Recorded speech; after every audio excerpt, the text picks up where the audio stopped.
আজ দেশের ৩ বিভাগে বৃষ্টিপাতের পূর্বাভাস দিয়েছে আবহাওয়া অধিদপ্তর। এ সময় ৪৫ থেকে ৬০ কিলোমিটার বেগে ঝড় বয়ে যেতে পারে বলেও জানানো হয়েছে। এই কারণে ওই সকল এলাকার নদীবন্দরকে ১ নম্বর সতর্কতা সংকেত দেখাতে বলা হয়েছে। আজ মঙ্গলবার ২২ এপ্রিল আবহাওয়ার পূর্বাভাসে বলা হয়েছে, রংপুর, ময়মনসিংহ ও সিলেট বিভাগের দু-এক জায়গায় অস্থায়ীভাবে দমকা হাওয়াসহ বিদ্যুৎ চমকানো, বৃষ্টি অথবা বজ্রসহ বৃষ্টি হতে পারে। এছাড়া দেশের অন্যত্র অস্থায়ীভাবে আংশিক মেঘলা আকাশসহ আবহাওয়া প্রধানত শুষ্ক থাকতে পারে। এ সময় সারা দেশে দিন এবং রাতের তাপমাত্রা সামান্য বৃদ্ধি পেতে পারে। পূর্বাভাস বার্তায় মঙ্গলবার ভোর ৫টা থেকে দুপুর ১টা পর্যন্ত দেশের অভ্যন্তরীণ নদীবন্দর সমূহের জন্য ১ নম্বর সতর্ক সংকেত দেখাতে বলা হয়েছে।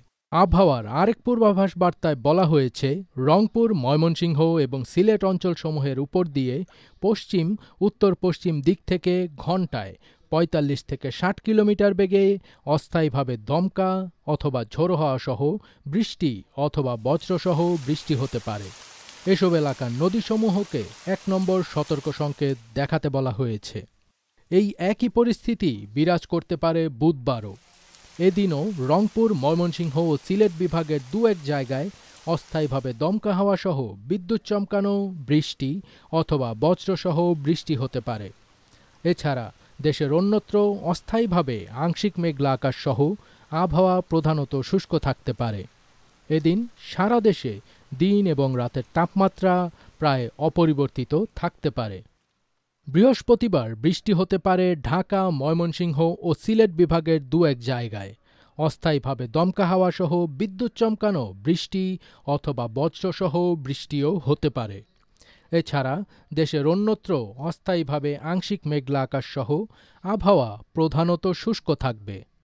আবহাওয়াবিদ মোহাম্মদ তরিকুল নেওয়াজ কবির আরও জানিয়েছেন, শুক্রবারও ঢাকা, ময়মনসিংহ ও সিলেট বিভাগের দু-এক জায়গায় অস্থায়ীভাবে দমকা হাওয়াসহ বৃষ্টি অথবা বজ্রসহ বৃষ্টি হতে পারে।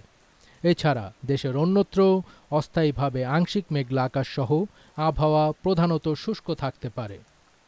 এ সময় সারা দেশের দিন এবং রাতের তাপমাত্রা প্রায় অপরিবর্তিত থাকতে পারে। ফজবির তাজ, এটিএন বাংলা।